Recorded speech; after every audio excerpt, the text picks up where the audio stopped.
Bonjour à tous, bienvenue pour cette nouvelle conférence, bienvenue à ceux qui nous suivent sur YouTube.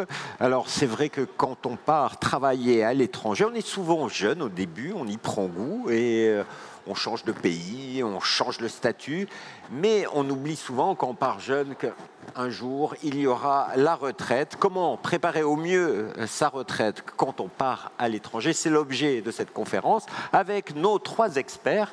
Tout d'abord Marjorie Moulin, bonjour. Vous êtes attachée juridique au pôle relations assurées de la DRICO, direction des relations internationales et de la conformité RGPD de la CNAV. L'assurance retraite. À côté de vous, Mehmet Göktaş, bonjour. Bonjour. Vous êtes conseiller commercial au pôle international de Malakoff Humanis. Ne vous inquiétez pas, nos ingénieurs du son vont vous suivre. Il n'y a pas de problème de son. Et puis, à côté de moi, Lauriane Broussin, bonjour. Bonjour. Vous êtes chargée de mission au pôle relations au pôle coordination des partenariats au sein de la DRICO de la CNAV. Alors, pour commencer, réexpliquez-nous le rôle de la CNAV dans l'assurance retraite. Oui. Alors bonjour à toutes et à tous. Donc ma collègue Lauriane et moi-même représentons l'assurance retraite. Donc qu'est-ce que l'assurance retraite? L'assurance retraite, c'est la retraite de base. Lorsque l'on travaille, on cotise à la retraite de base et complémentaire. L'assurance retraite couvre les salariés du secteur privé et les travailleurs indépendants. L'assurance retraite est gérée par la CNAV, qui est à la fois l'organisme national et l'organisme gestionnaire pour l'Île-de-France. Nous avons aussi 16 CARSAT pour les DOM, 4 CGSS pour les DOM, 16 CARSAT, c'est des caisses régionales, Ça fait beaucoup de sigles. En tout cas, vous couvrez l'intégralité du territoire pour pouvoir avoir un contact et des relations. On trouve bien sûr tout cela sur, j'imagine, le site internet. Mais bon, pratiquement pour les jeunes qui vont partir, il faut leur rappeler quand même comment on calcule sa retraite. Parce que... Exactement. Alors, il y a 3 paramètres pour le calcul de la retraite. Donc, le premier paramètre, c'est le revenu annuel moyen. Alors, qu'est-ce que le revenu annuel moyen? C'est la prise en compte des meilleures années après un coefficient de revalorisation. Et s'il y a moins de 25 années, évidemment, on prend l'ensemble des années. Ensuite, il y a le taux. Donc, le taux est fonction du nombre de trimestres. Le taux maximum est de 50%. Si le taux d'assurance requis est requis. Et sinon, c'est un taux minoré. Non. Et ensuite, le dernier et troisième paramètre, c'est la durée d'assurance. Donc, c'est la prise en compte du nombre de trimestres sur le relevé de carrière, sur le nombre de trimestres d'assurance requis. Voilà, et donc ça, c'est pour la France. Oui, ça c'est pour la France. Je vais donner peut-être un exemple qui sera plus parlant, un exemple complètement fictif.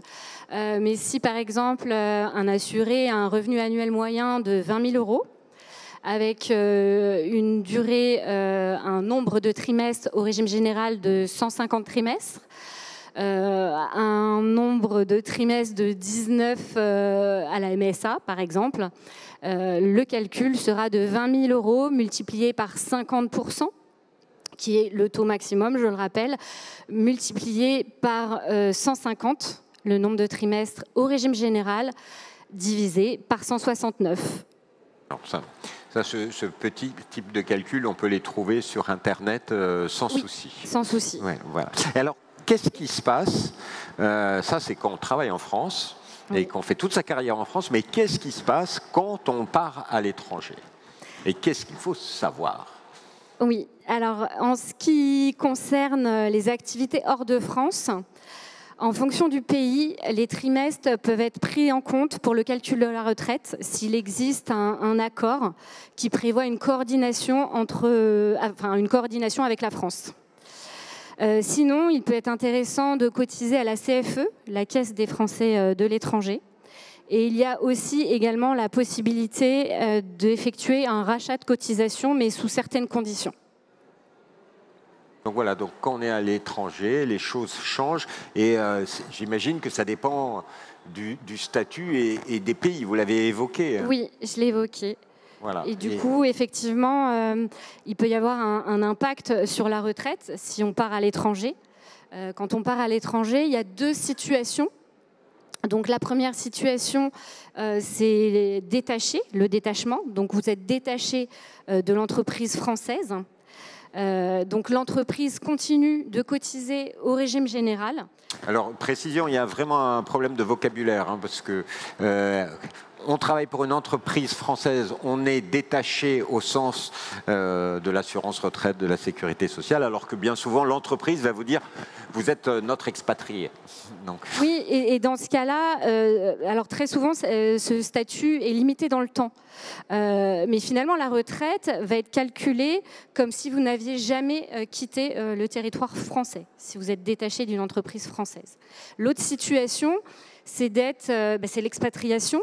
Donc là, vous n'êtes pas rattaché au régime général et vous êtes rattaché au régime local du pays où vous travaillez. Et s'il y a un contrat local, les périodes validées à l'étranger peuvent être prises en compte pour le calcul de la retraite selon les accords de sécurité sociale entre la France et d'autres pays. Donc, il y a des vraies différences entre pays. Comment ça se passe pour ces retraites? Donc, en effet, comme l'a indiqué Marjorie tout à l'heure, lorsqu'on part à l'étranger, il va avoir un impact donc, sur notre retraite. Il y a différentes situations en fonction de notre lieu où on va partir, si c'est en Union européenne, si c'est dans un pays avec convention ou un pays hors convention. Là, un petit focus sur l'Union européenne. Si vous partez dans un pays de l'Union européenne, il faut savoir que les trimestres que vous allez cotiser dans ce pays seront pris en compte lorsqu'on vous ferait donc votre demande de pension française. Quand vous ferez votre demande de pension, ce qu'on fait, c'est qu'on effectue deux calculs. On fait un premier calcul, juste la pension en France, avec vos trimestres français. Et on fait un deuxième calcul avec vos trimestres français auxquels on ajoute les trimestres donc, des pays de l'Union européenne dans lesquels vous avez travaillé. La particularité pour l'Union européenne, c'est que vous pouvez travailler dans différents pays, plusieurs pays, par exemple l'Allemagne, la Belgique. On peut cumuler les trimestres. Évidemment, on ne peut pas faire plus de 4 trimestres par an. Quel que soit, vous pouvez avoir travaillé dans plusieurs pays, mais c'est toujours 4 trimestres maximum par an. Donc là, c'est la particularité pour l'Union européenne. Ensuite, donc, par rapport aux autres pays... Oui, qu'est-ce qui se passe dans les autres pays? Alors, les autres pays, donc il y a des pays pour lesquels on a signé une convention. Exemple, États-Unis, Canada, Québec, Algérie, Maroc. Là, tous ces pays où on a signé une convention, pareil, les trimestres dans lesquels vous allez cotiser dans le pays seront pris en compte dans votre calcul française. Donc, de la même façon, on fera un calcul juste vos trimestres français et on fera un deuxième calcul en prenant en compte les trimestres avec le pays dans lequel vous avez travaillé. La particularité par rapport à l'Union européenne, c'est qu'on ne va pas pouvoir cumuler si vous avez travaillé dans plusieurs pays. Exemple, si vous avez travaillé aux États-Unis et au Canada, on fera un calcul avec vos trimestres français plus canadiens et on fera un deuxième calcul, vos trimestres français et États-Unis. Et on vous servira toujours évidemment le plus avantageux. Pourquoi là on ne peut pas les cumuler? Tout simplement que chaque pays a sa propre convention. On a signé une convention particulière avec chacun. Ouais. Juste une petite question. Union européenne, autres pays, Royaume-Uni, si j'ai bien compris. Oui, c'est vrai. Royaume-Uni, particularité Royaume-Uni. Donc le Royaume-Uni ne fait plus partie donc, de l'Union européenne. Malgré tout, donc, on a signé donc, une convention avec le Royaume-Uni qui garde toute la réglementation qu'il y avait lieu auparavant avec l'Union européenne. Ça veut dire qu'en fait, c'est transparent, même s'ils ne font plus partie de l'Union européenne, la convention, elle est similaire aux accords précédents sur le Royaume-Uni. Mais c'est vrai que maintenant, on ne fait plus partie donc, de l'Union européenne, donc on les appelle pays avec une convention. Non, mais pour vous, quels sont les éléments qu'on doit fournir? Moi, je suis salarié expatrié, je suis parti avec un PVT, puis après j'ai signé un contrat, etc. Qu'est-ce que je dois ramener un jour à la CNAF pour ma retraite française? Quels sont les documents? On verra ça plus tard. C'est ça, c'est un peu plus loin. La demande de retraite. Oui. Juste pour terminer, sur les pays sur lesquels on n'a pas de convention, on a certains pays avec lesquels il n'y a pas de convention. Par exemple, alors l'Australie, mais donc peut-être bientôt une convention. Je pense aussi à Dubaï ou voilà, des pays sur lesquels il n'y a pas de convention. Si vous partez, vous travaillez dans ce pays, sachez que là, il n'y aura aucune prise en compte donc, de vos trimestres. D'accord. Aussi, parce que beaucoup nous posent de la question, quand on dit qu'on prend en compte vos trimestres dans le pays dans lequel vous avez travaillé, c'est juste vos trimestres. On ne prend pas en compte les salaires de votre pays dans lequel vous avez cotisé. On ne prend juste les trimestres. Et les trimestres sont calculés en fonction de la législation du pays. En France, voilà, vous avez jusqu'à 4 trimestres maximum, et pour valider un trimestre, donc c'est en fonction de vos salaires. Chaque pays a sa propre législation et sa propre façon de décompter les trimestres. Oui, d'accord, mais alors bon, si je suis senior, etc., il y a aussi les questions d'âge de la retraite. Elle évolue en France, elle évolue dans tous les pays. Quel impact ça peut avoir sur le calcul de ma retraite? Donc en effet, l'âge de la retraite évidemment évolue. Là, récemment, donc avec la réforme, peut-être d'autres évolutions à venir. Là, vous voyez donc sur le tableau la législation actuelle. Vous voyez que l'âge légal de départ à la retraite varie en fonction des générations. Pareil, vous avez à côté donc ce qu'on appelle la durée d'assurance, donc pour avoir le taux plein, ce qu'expliquait Marjorie tout à l'heure. Donc pour ça varie selon donc votre année de naissance. Donc aujourd'hui, pour une personne née après 1968, il peut partir à l'âge légal à 64 ans et il faut avoir cotisé 172 trimestres. D'accord. Ça fait beaucoup. Pardon. Ça fait beaucoup, 172 trimestres. Voilà. C'est la législation en tout cas actuelle. Vous me demandiez tout à l'heure donc justement comment faire par rapport quand vous avez travaillé dans un autre pays, oui, vous résidez encore dans le pays. Là, on rentre dans l'administratif. C'est ça, exactement. Et puis chaque pays a sa propre législation et ses propres âges légaux. Donc en France, comme vous avez vu, si on est né en 68, donc l'âge légal est à 64 ans. Chaque pays a sa propre législation. Par exemple, pour le Canada, c'est 65 ans. Le Portugal, c'est 66 ans et 4 mois. La Belgique, c'est 66 ans. Enfin, voilà. Donc, chaque pays a sa propre législation. Ce qui se passe, c'est que vous n'avez pas besoin d'attendre. Dès l'âge de 64 ans, l'âge légal en France, vous pouvez demander votre retraite française. Vous pouvez continuer à travailler dans le pays dans lequel vous êtes. Et ensuite, vous demanderez donc votre pension dans ce pays à l'âge légal du pays. D'accord. Il n'y a pas de changement pour la France, l'âge légal reste et vous pouvez demander donc à l'âge légal de la France. Je peux demander ma retraite et continuer à travailler à côté. Vous pouvez donc demander votre retraite, continuer à travailler à côté.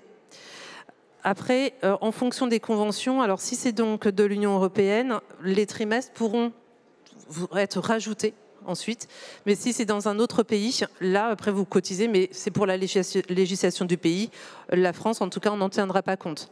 Ça veut dire que tout ce qui est pays, donc avec des conventions, à 64 ans, vous prenez en France, on vous calcule le montant de votre retraite et c'est définitif. Mais où est-ce qu'on peut se renseigner? Parce que en France, on a un système qui est complet. Auprès de l'assurance retraite, on peut avoir les informations. On a même le site internet où on a tous nos trimestres, qu'on doit aller vérifier et contrôler. Quand il y a des parcours à l'étranger, qu'est-ce qui se passe? Moi, ce que je peux vous inviter, c'est surtout 2 sites. Déjà, le site du CLES, donc CLEI2S, où sur le site du CLES, déjà, vous avez toutes les informations sur les conventions avec chaque pays. Justement, vous allez pouvoir savoir, en fonction du pays où vous souhaitez donc résider, s'il y a une convention ou pas. Et vous avez aussi toutes les informations sur la législation du pays. Son âge légal, comment elles sont calculées les cotisations, toutes ces informations. Ensuite, je vous invite vraiment à créer dès maintenant votre espace personnel sur l'assurance-retraite.fr. Vous aurez vos informations sur votre relevé de carrière en France. Vous pourrez aussi avoir les estimations de votre carrière française. Et ainsi, vous aurez aussi toutes les informations au fur et à mesure de la législation, des réformes qu'il peut avoir. Donc, si vous résidez à l'étranger, vous voulez tenir informé de ce qui se passe, en tout cas en France, vous avez toutes ces informations sur le site. Créer son compte, on suit nos trimestres français, mais que se passe-t-il avec mes trimestres américains, russes Alors après, chaque pays a ses propres sites, et là, il faut aller voir sur chaque pays. C'est vrai que vos trimestres à l'étranger, on va pouvoir les reporter sur votre carrière en France, mais généralement, on les reporte au moment de votre retraite. Là, au moment de quand vous allez déposer votre retraite, on pourra interroger le pays, lui demander votre relevé de carrière, et on mettra donc vos trimestres étrangers sur votre relevé de carrière. Donc il est important de bien garder tous les documents de nos carrières à l'étranger. Voilà. Il est important de garder ces documents. Surtout, ce qui va être très important de conserver, c'est ce qu'on appelle le numéro de cotisant. En France, on a un numéro de sécurité sociale qui est propre. Et chaque pays a son numéro. Et ça, c'est quelque chose qui va être très important lorsque vous demanderez votre retraite, pour que nous, on puisse après interroger le pays et aller lui demander votre carrière. Voilà, le pays va vous retrouver quand on va vous communiquer le nom, le prénom, mais avec ce numéro, ils retrouvent directement votre carrière, ils peuvent nous donner les informations. Vous me posiez tout à l'heure la question par rapport justement comment se tenir aussi au courant. Un petit focus sur le droit à l'information qui concerne plus les résidents en France. Sachez qu'à partir donc de 35 ans, vous allez recevoir automatiquement votre relevé de carrière. Vous aurez donc votre relevé de carrière du régime général, mais l'ensemble des régimes. Et à partir de 55 ans, vous recevez une estimation de votre carrière qui englobe l'ensemble des régimes français. Alors ne soyez pas surpris, si vous avez travaillé à l'étranger, comme je vous l'ai indiqué, vous n'aurez pas déjà votre carrière étrangère qui sera remontée sur votre relevé français. Là, ça sera fait donc au moment de votre départ en retraite. Alors, on va essayer d'échanger le plus vite possible, mais là, si j'ai bien compris, quand on travaille dans l'Union européenne, la réglementation fait que les choses sont harmonisées, on peut suivre, mais c'est vrai que dès qu'on est hors UE, les choses se compliquent, et là, on parle que de retraite, pas de retraite complémentaire. Mais là, Mehmet, vous êtes là, vous êtes notre sauveur pour nous parler de retraite complémentaire, parce que on va changer de PowerPoint en régie, et vous allez pouvoir nous faire un petit rappel sur les différents cas de figure. Alors, voilà, vous tenez absolument ce tableau qui est très clair et qui explique très bien les différences. C'est un tableau qui permet de comparer les salariés du système français à un salarié qui est complètement sorti du système français, à savoir un expatrié. Donc, pour rappel, un expatrié, c'est quelqu'un qui perd totalement le bénéfice de sa protection sociale. C'est-à-dire qu'il ne dépend plus du système français. Il ne dépend plus du système français. Il dépend du système du pays d'accueil, là où il a signé son contrat local. Donc pour un travailleur de droit français, il cotise obligatoirement par le biais de son employeur en France, auprès du régime français, donc par le biais pour la retraite de base, par le biais de la CNAV et de l'URSSAF, auprès d'un régime d'institution de retraite Agirc-Arrco pour la partie retraite complémentaire, pour l'assurance maladie, la CPAM, et une mutuelle au choix, etc. Et bien sûr chez Pôle emploi pour tout ce qui est chômage. Si on veut transposer ce système-là lorsqu'on part travailler à l'étranger avec un contrat de droit local. Bénéficier de la bonne retraite française. C'est ça, c'est-à-dire si on ne veut pas perdre de droits autant sur le régime général que sur le régime complémentaire. Donc la transposition, elle est simple. Pour la retraite de base, c'est la CFE qui remplace donc la CNAV, l'URSSAF. Donc la CFE, pour rappel, c'est la Caisse des Français de l'étranger, l'organisme de sécurité sociale pour les gens qui vivent, qui travaillent à l'étranger. Pour la retraite complémentaire, c'est Humanis International Agirc-Arrco qui a été désigné par l'Agirc et l'Arco pour pouvoir donner la possibilité à nos salariés français basés à l'étranger de toujours acquérir des points. Donc là, on ne parle pas de trimestres. À la CFE, on acquiert des trimestres, et auprès de Malakoff Humanis, qui est un groupe de protection sociale, par le biais de Malakoff Humanis Agirc-Arrco, on acquiert des points. Et également pour l'assurance maladie, on peut le transposer toujours avec la CFE et au choix toujours pour la mutuelle. Voilà, donc juste de manière très concrète, pour cette retraite complémentaire, c'est quoi les conditions, les coûts voilà. Alors, les conditions d'adhésion pour la CFE et pour l'Agir Carco. Donc pour la CFE, il faut bien entendu, pour pouvoir cotiser, il faut être salarié à l'étranger. Donc il faut pouvoir présenter un contrat local où certains ont des avenants d'expatriation sur leur contrat français. Ça arrive aussi. Mais généralement, les gens qui s'expatrient ont des contrats locaux. Donc pour ces personnes-là, ils peuvent acquérir des trimestres auprès de la CFE. À noter que les personnes aussi inactifs, dits chargés de famille, peuvent aussi cotiser et acquérir des trimestres. Donc ce n'est pas seulement les salariés qui peuvent acquérir des trimestres par le biais de la CFE, mais c'est aussi les personnes qui n'ont pas d'activité, qui sont sans activité, qui ont élevé au moins un enfant à charge et peuvent aussi cotiser. L'autre condition, c'est aussi avoir cotisé au moins 6 mois à l'assurance vieillesse avant son départ. Donc quelqu'un qui a déjà travaillé en France, la question ne se pose pas. Il est éligible, il peut cotiser s'il le souhaite, à titre volontaire, hein, toujours, auprès de la CFE afin d'acquérir des trimestres. Et ça, c'est une cotisation dite de base. Il y a pas, c'est la cotisation ça ne varie de base. Pas selon les pays. Non, ce n'est pas du tout une question de pays. Contrairement à la santé, où il peut y avoir des cas. Donc là, c'est vraiment pour les personnes où il n'y a pas d'accord entre la France et l'Union européenne, hein, quelqu'un qui s'expatrie en dehors de l'Union européenne, en Australie par exemple, il n'y a pas d'accord, aux Émirats il n'y a pas d'accord, cette personne peut cotiser auprès de la CFE.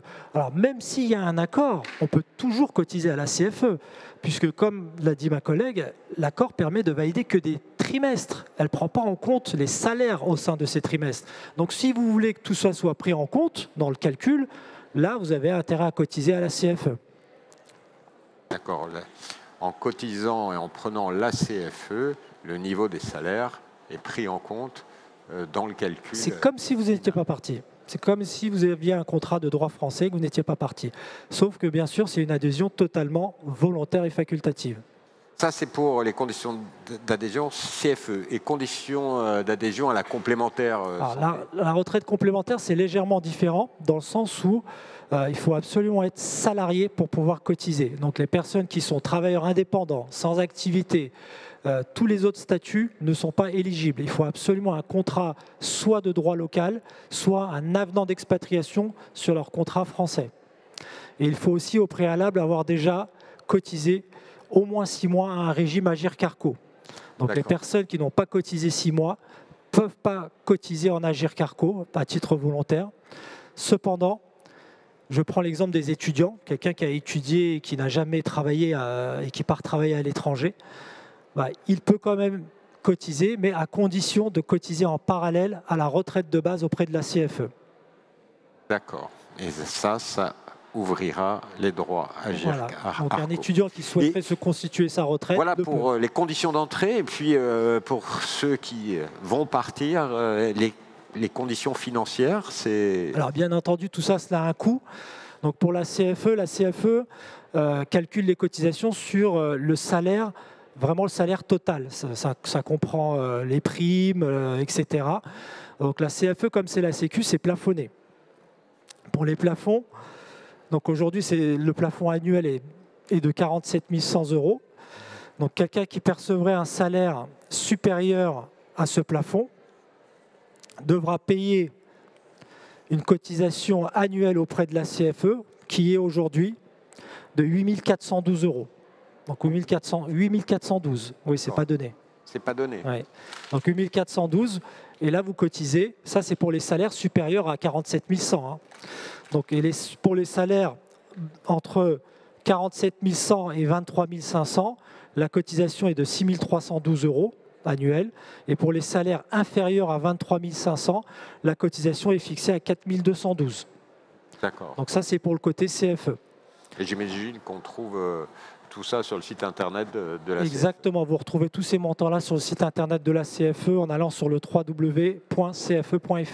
Et pour Malakoff Humanis Pour Malakoff Humanis, donc il faut être salarié. Et c'est exactement les mêmes taux Agir Carco qui sont appliqués à tous les salariés du secteur privé, hein, dont certains d'entre nous faisons partie. La seule différence, c'est que nous appliquons les taux à 100%. C'est-à-dire nous ne distinguons plus la part patronale et salariale, puisqu'en France, comme vous le savez, notre employeur supporte 60% de nos cotisations. Ben vous, demain, quand vous partez travailler à l'étranger, avec un contrat étranger, vous pouvez cotiser, mais vous allez devoir supporter 100% des parts. C'est ni plus ni moins les taux standards Agirc-Arrco qui sont appliqués sur le salaire brut ou net que les expatriés veulent déclarer. Donc là, on est sur une notion de déclaration. Donc comme on est sur des adhésions facultatives, on n'est pas obligé de cotiser sur notre brut, comme c'est le cas en France, on cotise sur le brut. Demain, vous vous expatriez, vous pouvez déclarer le salaire sur lequel vous souhaitez cotiser, ainsi payer des cotisations en fonction de vos ressources, tout simplement. Et donc, pour prendre un exemple, quelqu'un qui souhaite déclarer un salaire de 40 000 € devra payer à peu près 4 000 € de cotisation annuelle. Et pour un salaire supérieur à 40 000, c'est-à-dire, je prends un exemple d'un cadre supérieur de 80 000 €, lui devra payer autour de 14 000 €. Donc, comme vous le constatez, ce n'est pas linéaire. Donc 40 000, 80 000, c'est le double de 40 000, mais 4 000, on passe de 4 000 à 14 000 €.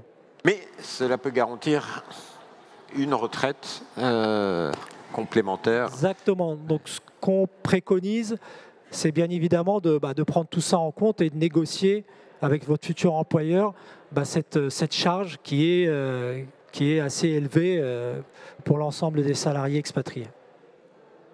Et là, je pense qu'on a fait le tour. Est-ce qu'il y a des vrais conseils à donner? Quel est le petit tips que vous avez envie de donner tous les trois avant qu'on passe aux questions de la salle et certaines à l'étranger? Alors, les conseils que j'ai à donner, c'est toujours de vérifier au niveau de la retraite de base s'il y a un accord ou pas. Donc pour cela, comme ma collègue vous l'a dit, il faut consulter le site du CLES, Centre des légions européennes et internationales de sécurité sociale. À travers ce site, vous pouvez voir s'il y a des accords et comment ça marche. Tout est bien expliqué. C'est l'organisme spécialisé à ce sujet. S'il n'y a pas d'accord Sécu, je pense CFE. CFE, vous validez des trimestres. Par contre, pour l'Agirc et l'Arrco, c'est Malakoff Humanis International qui a été désigné par l'Agirc et l'Arrco, qui est une institution de tutelle. Donc là, vous n'avez pas d'autre choix, pas d'autre option que de cotiser auprès de Malakoff Humanis pour acquérir des points. Et surtout, pensez à intégrer le coût de la retraite dans votre négociation avec votre futur employeur. Voilà, et le tips de la CNAV, absolument ouvrir son... J'aurais eu exactement le même que Mehmet, donc voilà. Et ouvrir son compte. Et ouvrir son compte sur l'assurance retraite. Voilà, surtout pour les jeunes qui nous suivent sur YouTube ou à l'étranger. Je crois qu'il y a une question qui nous vient de l'étranger. Si j'ai travaillé en Europe, hors de France, les dernières années avant ma retraite, la moyenne des 25 meilleures années prend-elle en compte uniquement les salaires en France ou bien tous les salaires ? C'est ce qu'on disait justement tout à l'heure. Si vous travaillez à l'étranger, on ne prend pas en compte les salaires, uniquement vos trimestres. Donc là, pour cette personne, c'est 25 meilleures années en France. Si elle a eu moins de 25 meilleures années, puisqu'elle est partie donc à l'étranger, on prendra donc moins que 25, en tout cas l'ensemble des trimestres en France. Et donc mon collègue le disait justement tout à l'heure, c'est que on ne prend pas les salaires de l'étranger. D'accord. Est-ce qu'il y a des questions dans la salle, Sébastien? Oula, il y en a plein. Là, on va commencer au premier rang et après, on montera. Je voulais savoir, donc, quand vous dites les 25 meilleures années, mais ça remonte depuis qu'on travaille, comment on peut le vérifier que c'est vraiment les 25 meilleures? Alors, j'ai pas très bien compris. Les 25 meilleures années, oui, mettons, tout au long de votre carrière. On a commencé à travailler dans les années 80, donc les salaires, ça remonte même au début. Maintenant, au début, on gagnait mieux que maintenant, par exemple.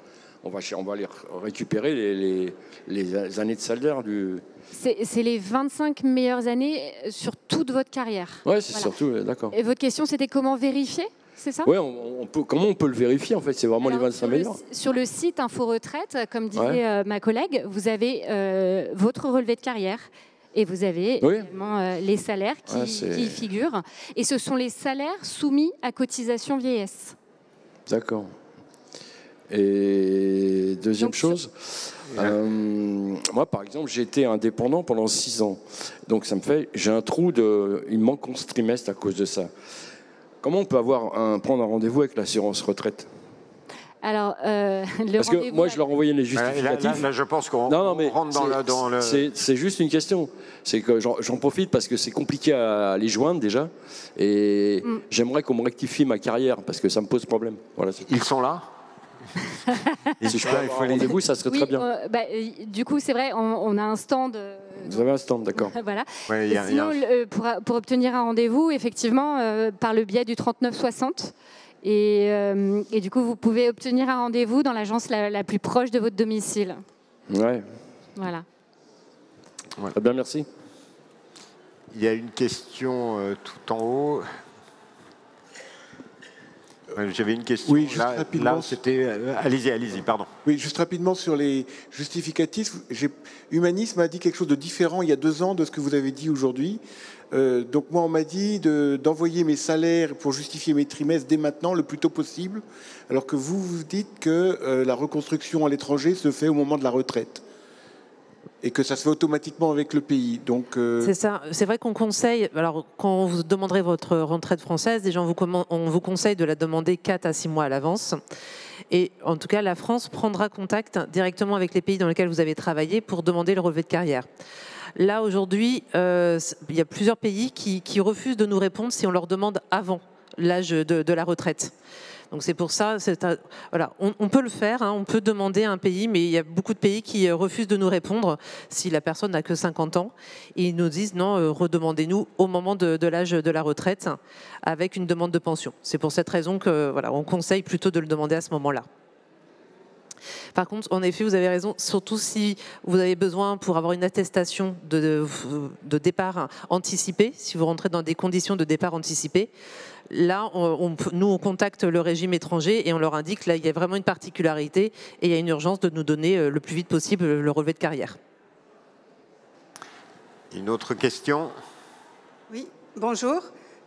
Pour une personne qui travaille à l'étranger et qui est travailleur indépendant, qui n'a donc pas de fiche de paye, comment ça se passe? Est-ce qu'elle peut cotiser à la CFE et à Humanis? C'est la question de la retraite.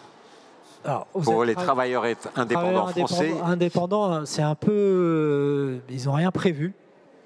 Ils n'ont rien prévu. Alors, il faut savoir que l'AGIRC et l'ARCO reste la caisse de retraite du secteur privé. Il ne faut pas l'oublier, ça.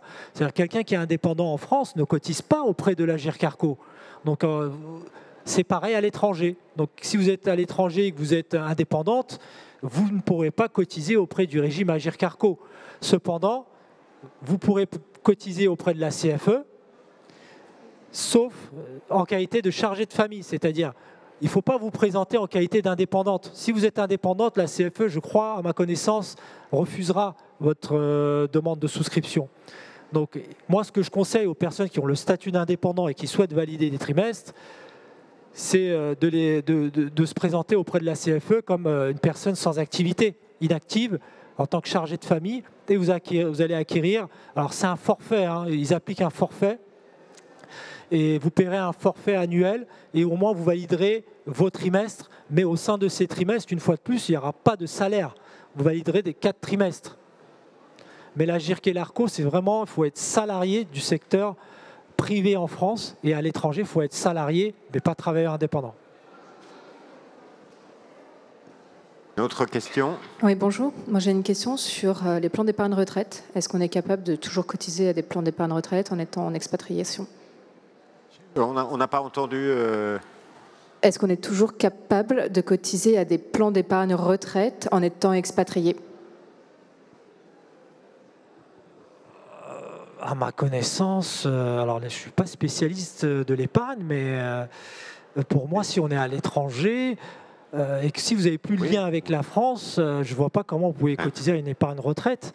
À l'étranger, est-ce qu'il y a l'équivalent? Mais sinon, je crois qu'il faut être fiscalement en France. Nous, je sais que Malakoff Humanis, nous ne proposons pas de retraite supplémentaire ou d'épargne retraite pour les expatriés. On n'a pas ce genre de solution. Ça ne se fait que pour les personnes basées en France, à ma connaissance. Oui, et normalement, mais... Le plan d'épargne retraite existant, il il est toujours là et rien n'empêche de cotiser. Ça va dépendre du plan et du contrat que vous avez signé. Là, il faut voir la page 10, 11 du contrat, le petit alinéa du 7e paragraphe de la 4e colonne. Donc, bon courage. Une autre question? Bonjour. S'il vous plaît, concernant les Français qui ont travaillé à l'étranger, les démarches pour la retraite à l'étranger, est-ce qu'il faut qu'on la fasse nous-mêmes ou la CNAV qui doit... Donc, j'avais informé la CNAV des années que j'ai travaillé à l'étranger et ils m'ont dit de fournir, c'est-à-dire la carrière que j'ai faite à l'étranger, je l'ai fournie, mais le reste des démarches, je ne sais pas qui doit le faire. Est-ce que c'est moi ou c'est la CNAV? Alors, en effet, si donc vous avez travaillé à l'étranger, aujourd'hui vous résidez en France, quand vous allez déposer votre retraite donc, en France, vous allez indiquer dans quel pays vous avez travaillé. Et là, c'est la CNAV qui se mettra en relation avec le pays et qui fera les démarches pour demander et déposer la retraite dans ce pays. Donc après, en effet, il faut voir en fonction de l'âge légal si vous avez droit ou pas dans ce pays. Mais c'est bien la CNAV qui va faire ces démarches auprès de ce pays directement, qui va déposer. Il y a une autre question, là. Allô, oui, bonjour et merci pour cette présentation. Je poserai deux questions. Est-ce qu'il y a un accord avec la Norvège sur la retraite ? Parce qu'elle ne fait pas partie de l'Union européenne, la Norvège. Et deuxième question, c'est sur la CFE. Moi, j'ai ma fille qui travaille en Norvège et elle cotise à la CFE assurance maladie. Et du coup, ça n'a rien à voir avec la CFE retraite. C'est pas du tout les mêmes cotisations. Merci. Moi, je vais répondre sur la deuxième partie de votre question, madame.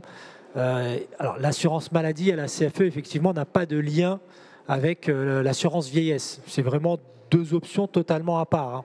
Donc, si votre fille souhaite valider des trimestres, elle devra rajouter, en se rapprochant de la CFE, l'assurance vieillesse, en plus de l'assurance maladie. Donc, l'assurance maladie, on est sur l'aspect frais médicaux, prise en compte de ses frais de santé, et la vieillesse, prise en compte des trimestres. Donc, c'est deux options totalement à part. Donc, si elle souhaite valider des trimestres, il faudrait qu'elle rajoute cette option-là auprès de la CFE.